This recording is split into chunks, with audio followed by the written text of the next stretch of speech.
Good afternoon and thanks for joining us on Sunshine Report. My name is Jane Aino. Long queues resurfaced at petrol stations in Akure, Ondo State capital, following reports of the takeoff of a new price regime by the Nigerian National Petroleum Company Limited. Fuel sold as high as 580 naira per litre in the state capital as motorists lament the hardship.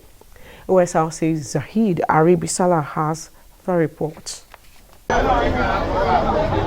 It's a new day, but one with a recurrence of same old story for many Nigerians who need fuel for their daily activities, following reports of an increase in pump price of petrol to around 617 naira per litre in the nation's capital, Abuja, by the Nigerian National Petroleum Company Limited. Long queues began to manifest in Akure, Ondo State capital. Tempers flare at this filling station as customers scramble to get the premium motor spirit at the rate of 499 naira per litre, a price they say will soon shoot up any moment.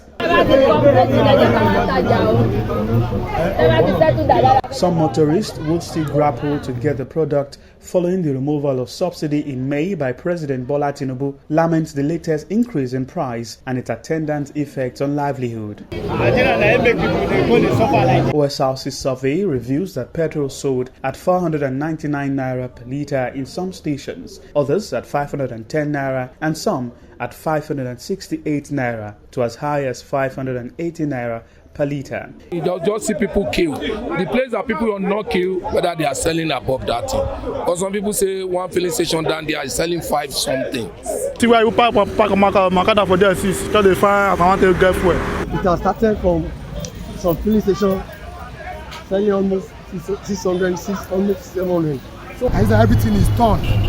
It was also observed that some fuel stations closed their gates to customers in anticipation of the implementation of a new price regime. The concerned citizens want the government to look beyond the distribution of 8,000 naira palliative and in place more measures to cushion the effect. The need for constant communication between government and the people was also emphasized. Putting the masses in perspective now, it's not a very good one, but these are just economic crunches, and we believe in time. I mean, like 2, 3 months, 4 months into this administration, we look forward to a fantastic, robust economy, because you cannot actually achieve a lot if you don't have an economic model, and that's going to be introduced very soon. And so with that, we're able all to fly. All this is now is adding more problems to all the citizens.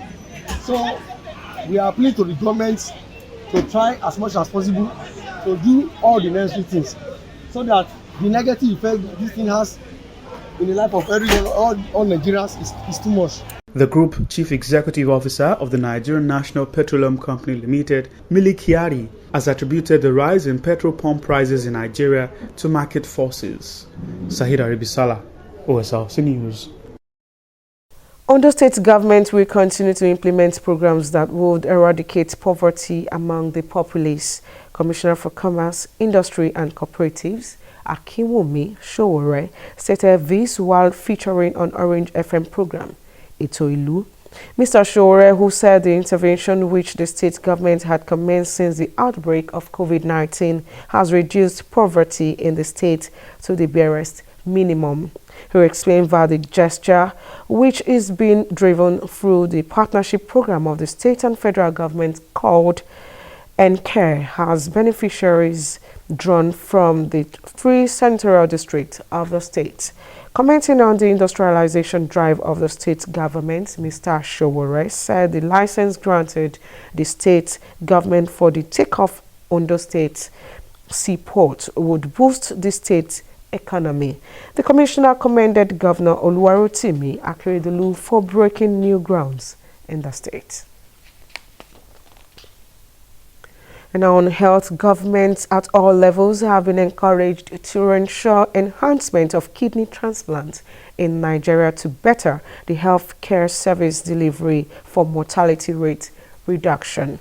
Dr. Ebo Bangboye made this suggestion while delivering the 3rd Professor Oladipo Akinkugbe Distinguished Lecture at the University of Medical Sciences, UNIMED, Ondo titled The Evolution of Kidney Transplantation in Nigeria and the Legacy of Professor Oladipo Akikugbe. Our reporter, Joy Pius, has the details.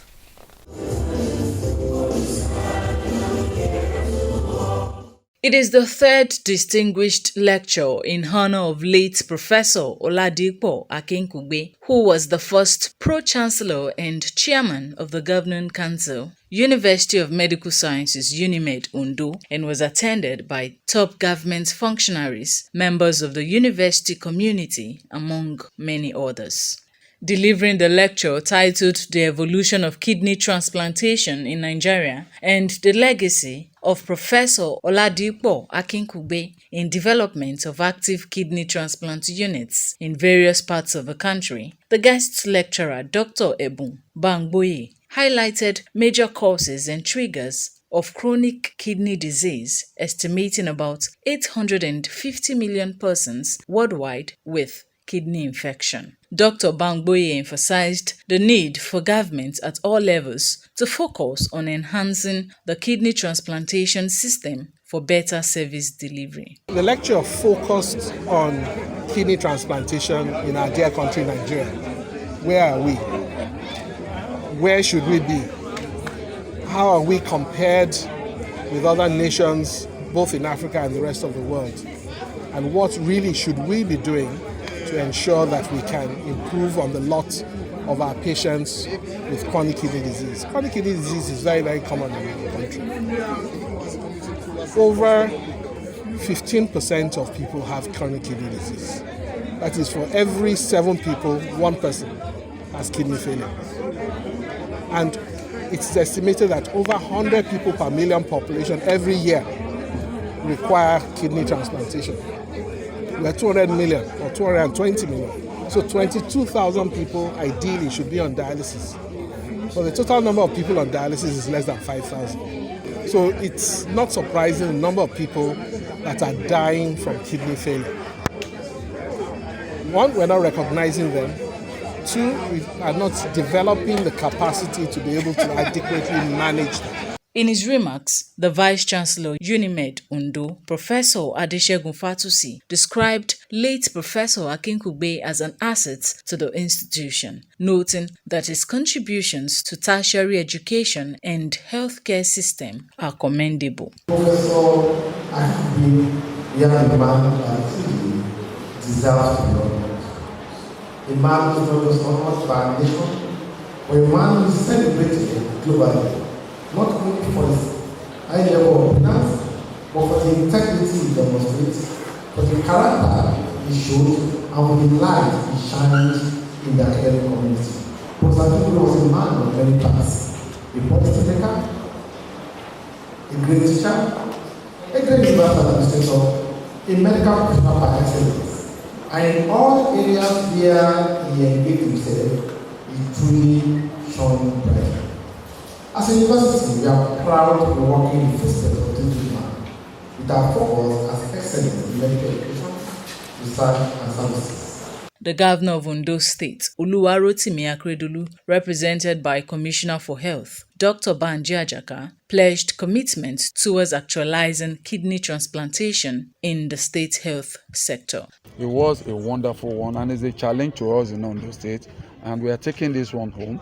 We are going to deliberate on it, that we must, without any further delay, we must start our own kidney transplantation unit in Ondo State. Award presentation to the guest lecturer, Dr. Ebun Bangboye, a distinguished professional in the field of nephrology and the medical profession, wrapped up the event.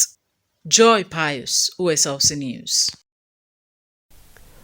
And now in Ekiti State, no fewer than 12,000 job seekers, including physically challenged persons, have applied for the recently advertised teaching jobs in public secondary schools in Ekiti State. Permanent Secretary, Ekiti State Teaching Service Commission, Michael Omolayo, who expressed satisfaction with the qualifying examination for the recruitment, disclosed that 500 successful candidates would be recruited by the government. He said in Ado-Ekiti that the qualifying examination will be followed by 2 other stages of oral interview and micro-teaching for successful candidates for the purpose of promoting merit and ability over mediocrity.